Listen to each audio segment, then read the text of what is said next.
Siya ay paalala ng pagmamahal at respeto sa kalikasan.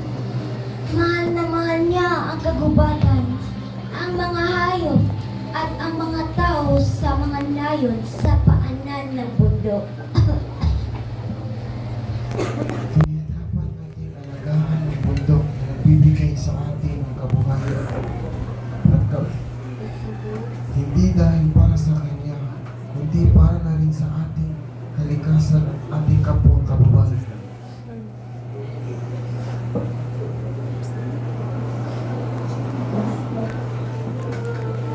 Lumipas ang maraming taon, dumating ang modernong panahon kung saan dumami ang mga negosyo at proyekto sa paligid ng bundok Makini.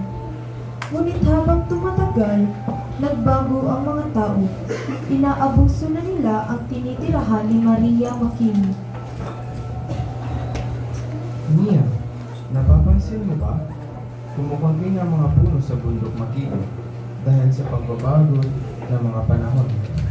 Marami nang itinatayong mga gusali at hindi na rin pinapakailaman ng mga tao kung ano ang posiblong dulot nito. Oo, Juan, napapadami na ang mga tao sa nayon. Marami na din mga tao ang pumuputol at sumisira sa kalikasan. Alam natin na mahalaga ang pagunlad, pero kailangan nating siguraduhin na hindi mawawala ang ating kalikasan at kultura. Bilang isang kabataan, may karapatan tayong pakinggan ang boses ng komunidad. Kailangan natin alamin kung ano ang nangyayari sa ating paligid ngayon.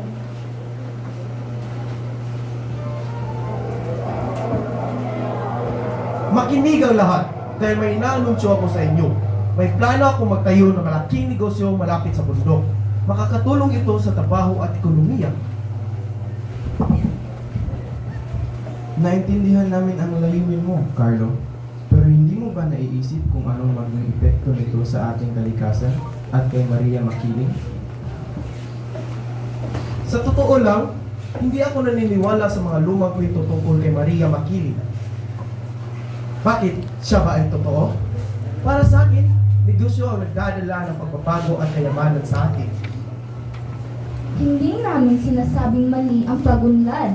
Ang nais lang namin ipaintindi sa iyo ay dapat may respeto at pagmamahal din tayo sa ating kultura at kalikasan. Tama ang kanilang sinasabi, Carlo. Iniisip lang namin ang makabubuti para sa ating lahat. Sana ay magbago pa ang iyong desisyon.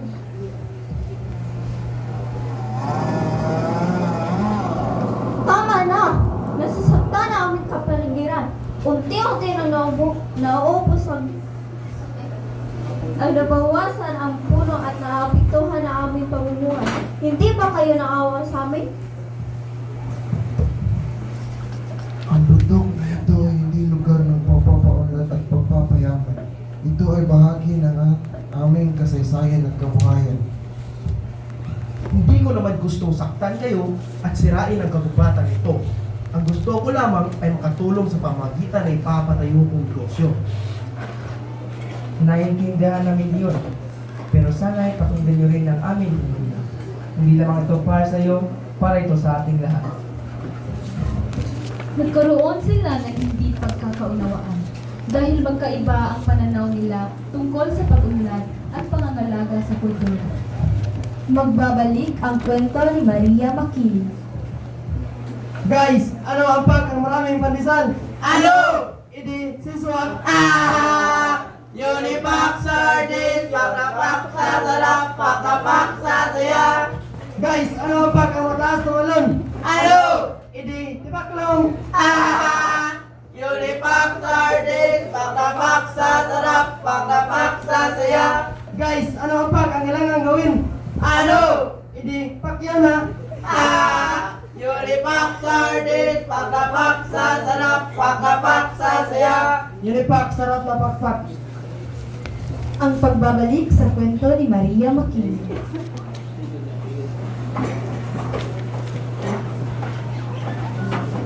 Isang gabi, habang naglalakad si Carlos sa bundok, may nakita siyang isang mahiwagang babae.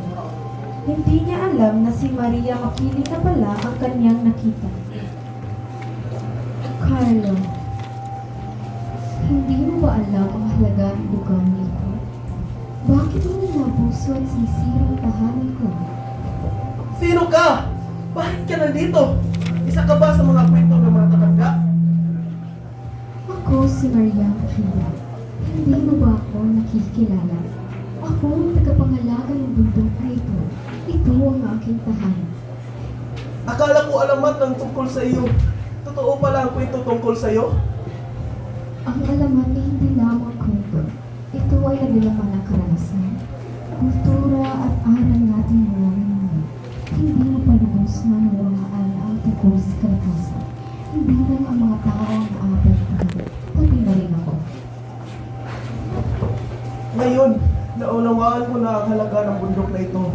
Patawad dahil hindi ko nirespeto at binaliwala ko lang ang paniniwala at pagmamahal ng mga tao sa lugar na ito. Ang tunay na pag-unlad ay hindi lamang tungkol sa lahat. Ito ay tungkol din sa respeto, pananagutan, pagmamahal at pag-intindi sa kalikasan at kapwa nating kababayan. Tama ka, Diwata. Dapat pala ako makinig muna sa mga opinyon ng mga tao bago gumawa ng desisyon na hindi makapagbuti sa lahat. Tandaan mo ito, Carlo. Kapag magpagmanawa at maayos na komunikasyon, makakahanap tayo ng magandang solusyon. Maraming salamat, mahal na Diwata. Babaguhin ko na ang aking plano at makikipagtulungan ako sa mga tao upang mapaunlad ang lugar na ito. Mabuhay ka, Ginoon, at mag-ingat ka sa paglalakbay.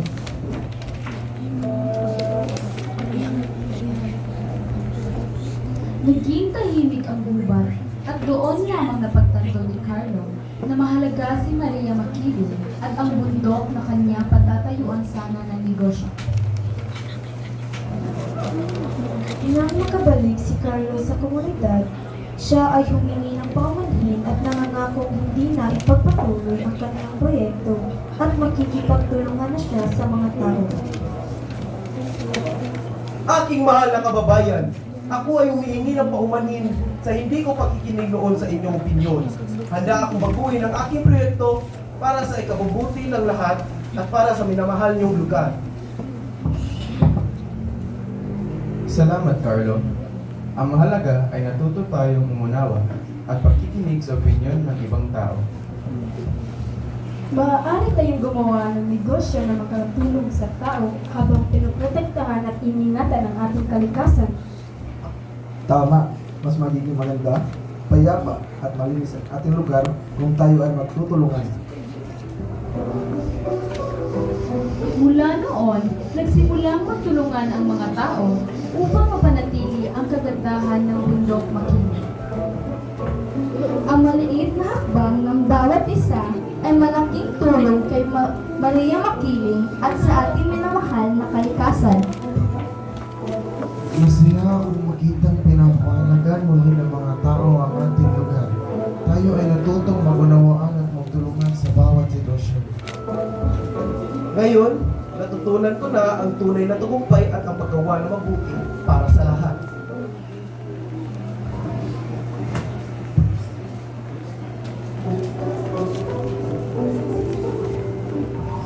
Sana ipagpatuloy ninyo ang pangangalaga ng aking tahanan at matutunan ninyo mahalin ang kapaligiran at kultura ng lugar nito.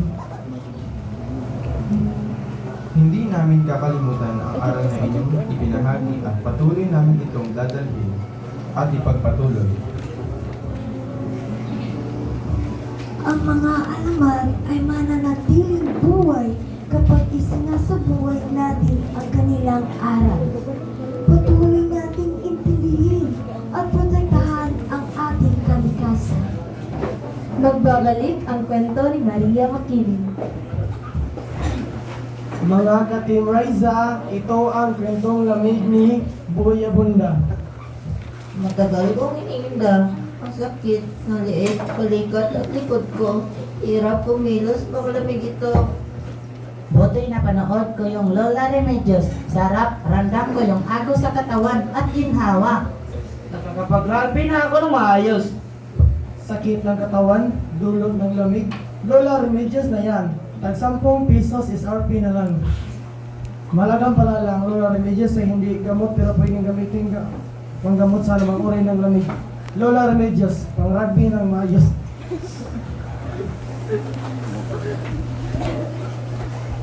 Ang pagbabalik sa kwento ni Maria Makili.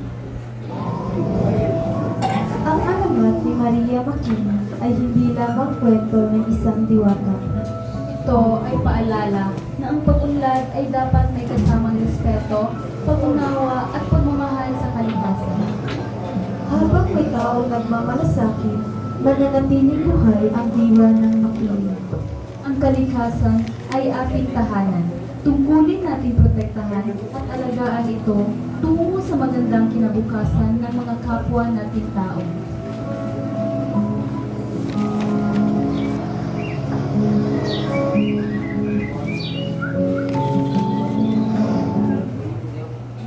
Iyon lamang, maraming salamat.